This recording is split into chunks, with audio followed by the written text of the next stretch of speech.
One of the biggest challenges of multilingual ministry is consistency. When you have so many different languages, how do you make sure that the quality of experience that you're giving to people is the same across the board?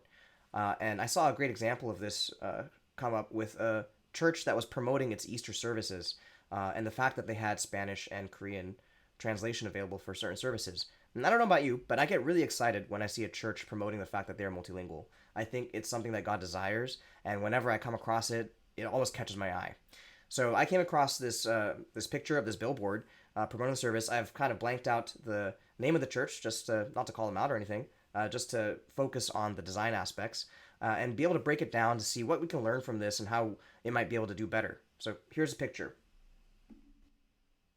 So you can see here, this church has quite a few services. And at the very bottom of the billboard, on the bottom right, they actually list out two services in particular that are multilingual. One is the 12 o'clock Korean service, and the other is the 1 o'clock Espanol service. And if you notice, do you see the difference, the consistency? Espanol is in the Spanish language. A Spanish speaker would see that, and even if they don't speak any English, they would get the picture, they would get the idea that, oh, there's something here for me at 1 p.m.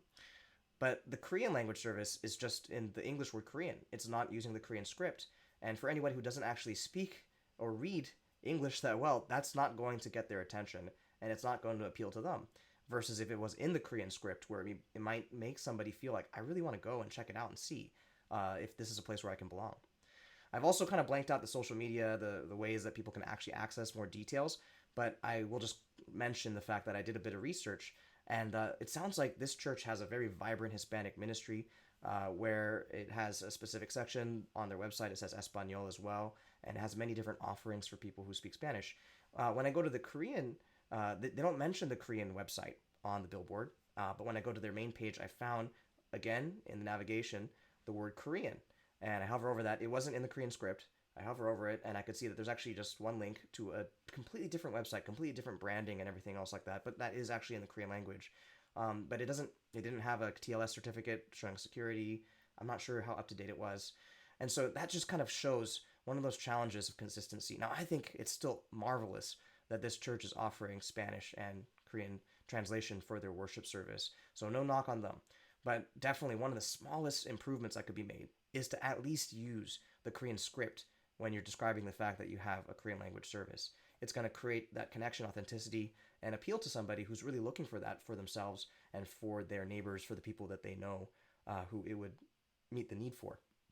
I also want to just mention one other thing, which is it's interesting that there's 4 services for English language, but there's one service at noon for Korean and one service at 1 for Spanish. Now, a church that's trying to do multilingual ministry oftentimes needs to have sufficient volunteers, and it's impossible for a church to cover every single service with volunteer interpreters to be able to provide that translation.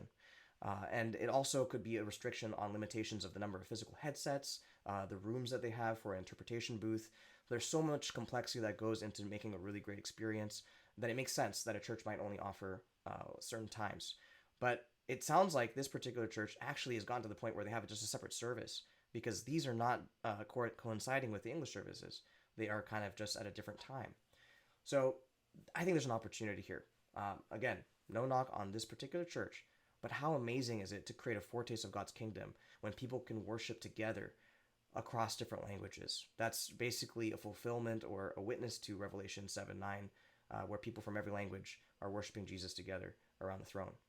So if a church is able to do it, I don't think that it makes sense to have to segregate into different language services. The beauty, the wonder comes when you actually can worship together. So if that's of interest to you, check out Spiffio. It's a platform that we built that makes it simple to be able to offer many languages in your worship services. One of the coolest things that we're working on that we hope to launch before Easter is actually AI-powered song translation to get singable translations of songs so that people can actually participate in the worship service, not just receive the message, but actually sing along and be able to connect with people after a service, even if they don't speak the majority language. So that's something that's coming up down the line. But anyway, thanks for listening to this video. Hope you got something of value out of it, that there's maybe one tweak you could make if you're doing multilingual marketing to try to use the native language of the services and that you're trying to offer in your marketing materials. And something like this is not that complicated. It doesn't have to be something that you have to write something long about and have it vetted by a Korean translator.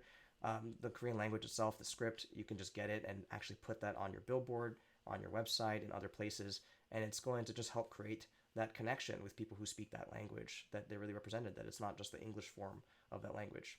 So, thanks for listening, and hope that you got some value out of this video, and look forward to talking to you guys in the future.